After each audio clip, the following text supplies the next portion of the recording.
श्री स्वामी समर्थ. नमस्कार प्रिय स्वामी भक्तांनो, स्वागत आहे तुमचं आपल्या चॅनलवरती.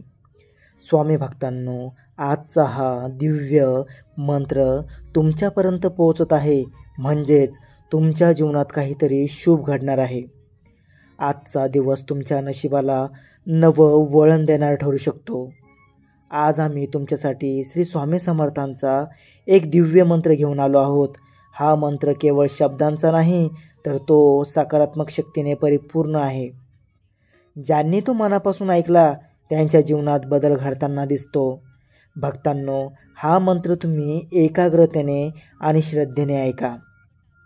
108 वेळा जप केला तरी परिणाम जाणवेल आणि 1008 वेळा केल्यास त्याची अनुभूती अधिक गहन होईल.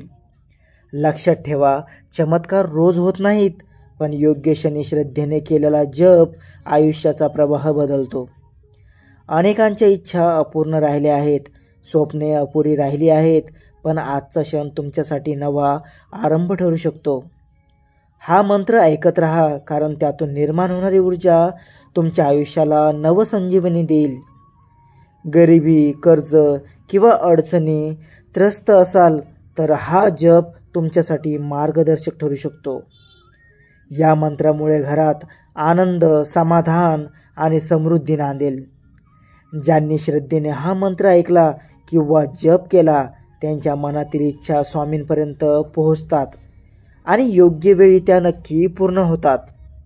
म्हणून प्रिय भक्तांनो, आजचा दिवस वाया जाऊ देऊ नका.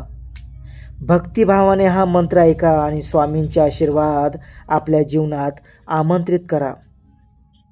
प्रिय भक्तांनो, आज या मंत्राच्या माध्यमातून स्वामी स्वतः तुम्हाला आशीर्वाद देण्यासाठी प्रकट होत आहेत. स्वामी भक्तांनो, तुम्ही आज ज्या श्रद्धेने इच्छा व्यक्त कराल ती पूर्ण होण्यापासून कोणीही अडवू शकणार नाही. आतापर्यंत जी कामे अशक्य वाटत होती ती सहज शक्य होतील. हा मंत्र म्हणजे दैवी शक्तीचा थेट आशीर्वाद आहे. या शब्दामध्ये संपूर्ण ब्रह्मांडाची ऊर्जा सामावलेली आहे. आजचा हा क्षण तुम्हाला सुख, समाधान आणि अखंड यश मिळवून देणारा ठरणार आहे. स्वामींच्या कृपेमुळे घरातील क्लेश दूर होतील, नकारात्मक विचार नाहीसे होतील आणि तुमच्या आयुष्यात सकारात्मकतेचा नवा प्रवाह सुरू होईल. आपले स्वामी समर्थ हे दत्तगुरूंचे 4थे अवतार आहेत.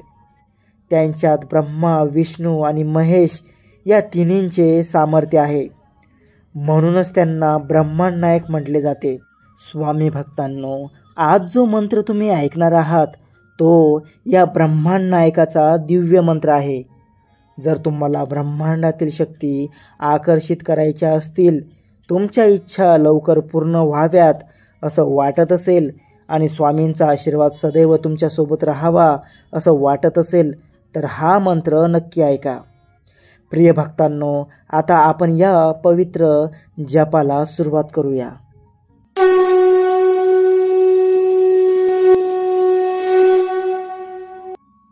ओम श्री ब्रह्मांड नायक दत्तावतारी श्री स्वामी समर्थाय नमः. ओम श्री ब्रह्मांड नायक दत्तावतारी श्री स्वामी समर्थाय नमः. ओम श्री ब्रह्मांड नायक दत्तावतारी श्री स्वामी समर्थाय नमः. ओम श्री ब्रह्मांड नायक दत्तावतारी श्री स्वामी समर्थाय नमः.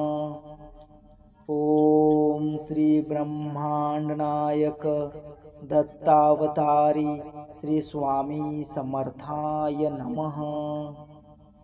ओम श्री ब्रह्मांड नायक दत्तावतारी श्री स्वामी समर्थाय नमः.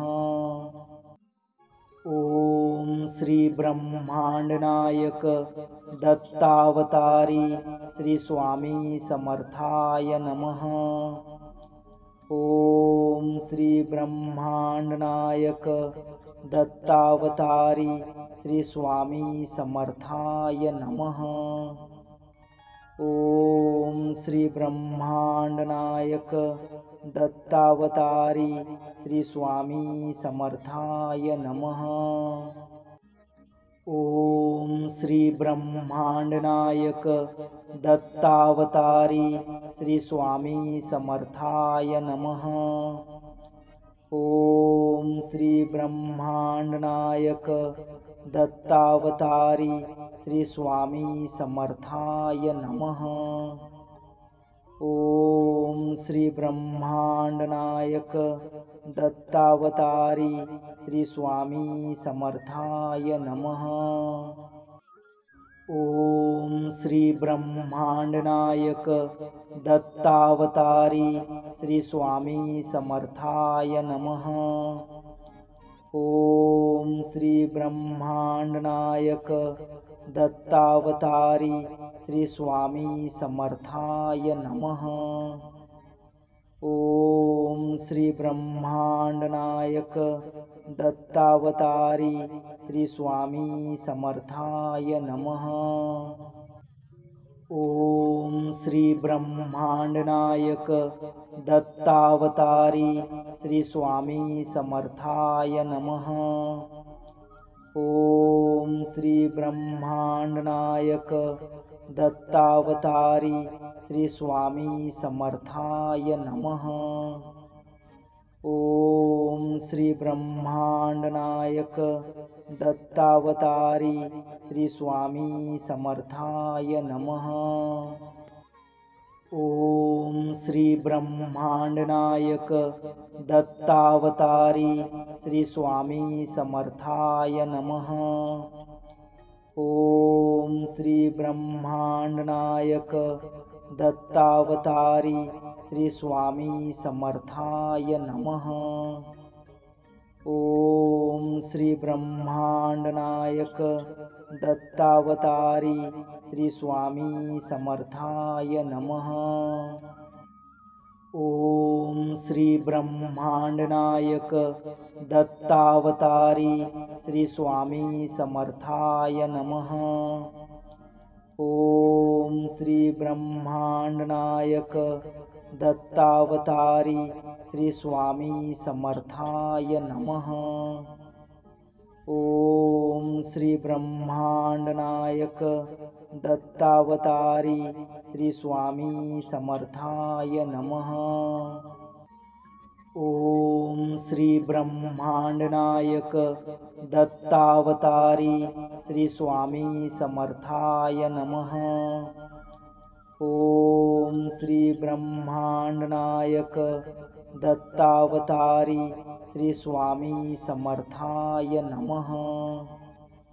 ओम श्री ब्रह्मांड नायक दत्तावतारी श्री स्वामी समर्थाय नमः। ओम श्री ब्रह्मांड नायक दत्तावतारी श्री स्वामी समर्थाय नमः। ओम श्री ब्रह्मांड नायक दत्तावतारी श्री स्वामी समर्थाय नमः। ओम श्री ब्रह्मांड नायक दत्तावतारी श्री स्वामी समर्थाय नमः। ओम श्री ब्रह्मांड नायक दत्तावतारी श्री स्वामी समर्थाय नमः। ओम श्री ब्रह्मांड नायक दत्तावतारी श्री स्वामी समर्थाय नमः। ओम श्री ब्रह्मांड नायक दत्तावतारी श्री स्वामी समर्थाय नमः। ओम श्री ब्रह्मांड नायक दत्तावतारी श्री स्वामी समर्थाय नमः। ओम श्री ब्रह्मांड नायक दत्तावतारी श्री स्वामी समर्थाय नमः। ओम श्री ब्रह्मांड नायक दत्तावतारी श्री स्वामी समर्थाय नमः। ओम श्री ब्रह्मांडनायक दत्तावतारी श्री स्वामी समर्थाय नमः। ओम श्री ब्रह्मांडनायक दत्तावतारी श्री स्वामी समर्थाय नमः। ओम श्री ब्रह्मांडनायक दत्तावतारी श्री स्वामी समर्थाय नमः। ओम श्री ब्रह्मांडनायक दत्तावतारी श्री स्वामी समर्थाय नमः। ओम श्री ब्रह्मांडनायक दत्तावतारी श्री स्वामी समर्थाय नमः। ओम श्री ब्रह्मांडनायक दत्तावतारी श्री स्वामी समर्थाय नमः। ओम श्री ब्रह्मांडनायक दत्तावतारी श्री स्वामी समर्थाय नमः। ओम श्री ब्रह्मांडनायक दत्तावतारी श्री स्वामी समर्थाय नमः। ओम श्री ब्रह्मांडनायक दत्तावतारी श्री स्वामी समर्थाय नमः। ओम श्री ब्रह्मांडनायक दत्तावतारी श्री स्वामी समर्थाय नमः। ओम श्री ब्रह्मांडनायक दत्तावतारी श्री स्वामी समर्थाय नमः। ओम श्री ब्रह्मांडनायक दत्तावतारी श्री स्वामी समर्थाय नमः। ओम श्री ब्रह्मांडनायक दत्तावतारी श्री स्वामी समर्थाय नमः। ओम श्री ब्रह्मांडनायक दत्तावतारी श्री स्वामी समर्थाय नमः। ओम श्री ब्रह्मांडनायक दत्तावतारी श्री स्वामी समर्थाय नमः। ओम श्री ब्रह्मांडनायक दत्तावतारी श्री स्वामी समर्थाय नमः। ओम श्री ब्रह्मांडनायक दत्तावतारी श्री स्वामी समर्थाय नमः। ओम श्री ब्रह्मांडनायक दत्तावतारी श्री स्वामी समर्थाय नमः। ओम श्री ब्रह्मांडनायक दत्तावतारी श्री स्वामी समर्थाय नमः। ओम श्री ब्रह्मांडनायक दत्तावतारी श्री स्वामी समर्थाय नमः। ओम श्री ब्रह्मांडनायक दत्तावतारी श्री स्वामी समर्थाय नमः। ओम श्री ब्रह्मांडनायक दत्तावतारी श्री स्वामी समर्थाय नमः। ओम श्री ब्रह्मांडनायक दत्तावतारी श्री स्वामी समर्थाय नमः। ओम श्री ब्रह्मांडनायक दत्तावतारी श्री स्वामी समर्थाय नमः।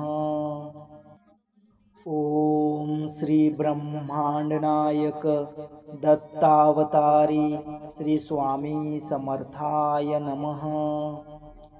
ओम श्री ब्रह्मांडनायक दत्तावतारी श्री स्वामी समर्थाय नमः। ओम श्री ब्रह्मांडनायक दत्तावतारी श्री स्वामी समर्थाय नमः।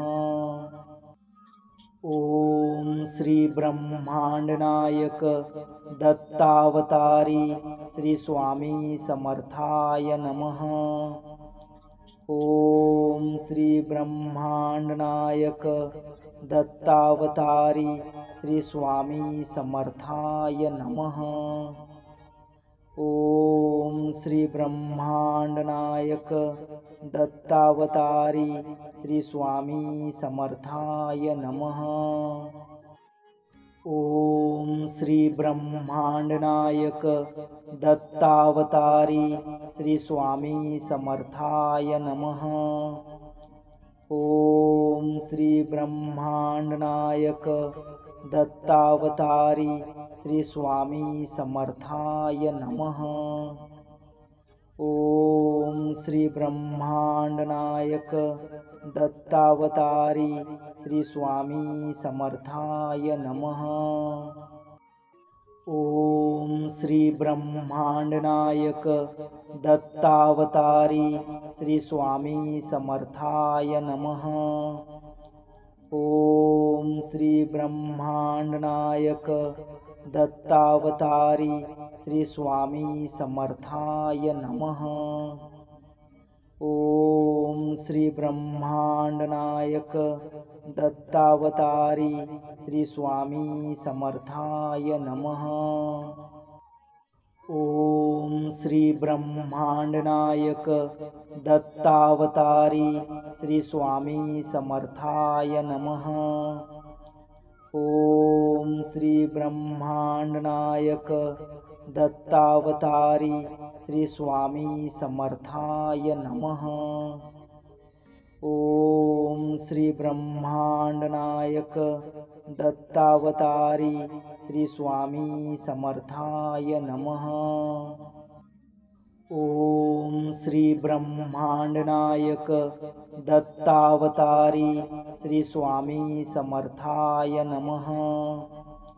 ओम श्री ब्रह्मांड नायक दत्तावतारी श्री स्वामी समर्थाय नमः। ओम श्री ब्रह्मांड नायक दत्तावतारी श्री स्वामी समर्थाय नमः। ओम श्री ब्रह्मांड नायक दत्तावतारी श्री स्वामी समर्थाय नमः। ओम श्री ब्रह्मांड नायक दत्तावतारी श्री स्वामी समर्थाय नमः।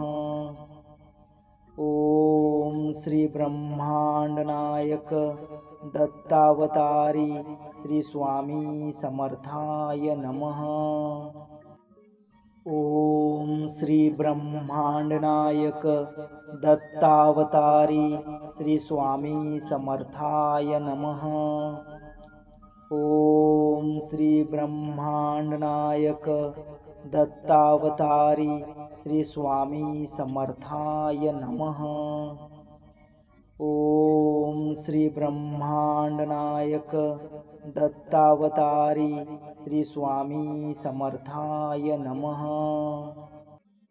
ओम श्री ब्रह्मांड नायक दत्तावतारी श्री स्वामी समर्थाय नमः। ओम श्री ब्रह्मांड नायक दत्तावतारी श्री स्वामी समर्थाय नमः।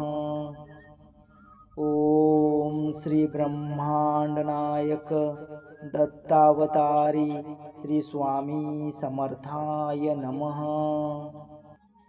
ओम श्री ब्रह्मांड नायक दत्तावतारी श्री स्वामी समर्थाय नमः। ओम श्री ब्रह्मांड नायक दत्तावतारी श्री स्वामी समर्थाय नमः। ओम श्री ब्रह्मांड नायक दत्तावतारी श्री स्वामी समर्थाय नमः। ओम श्री ब्रह्मांड नायक दत्तावतारी श्री स्वामी समर्थाय नमः।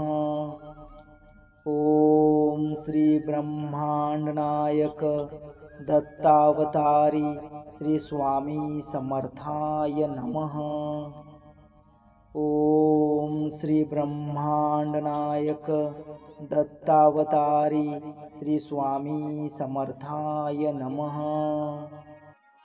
ओम श्री ब्रह्मांड नायक दत्तावतारी श्री स्वामी समर्थाय नमः। ओम श्री ब्रह्मांड नायक दत्तावतारी श्री स्वामी समर्थाय नमः। ओम श्री ब्रह्मांड नायक दत्तावतारी श्री स्वामी समर्थाय नमः। ओम श्री ब्रह्मांड नायक दत्तावतारी श्री स्वामी समर्थाय नमः। ओम श्री ब्रह्मांड नायक दत्तावतारी श्री स्वामी समर्थाय नमः। ओम श्री ब्रह्मांड नायक दत्तावतारी श्री स्वामी समर्थाय नमः।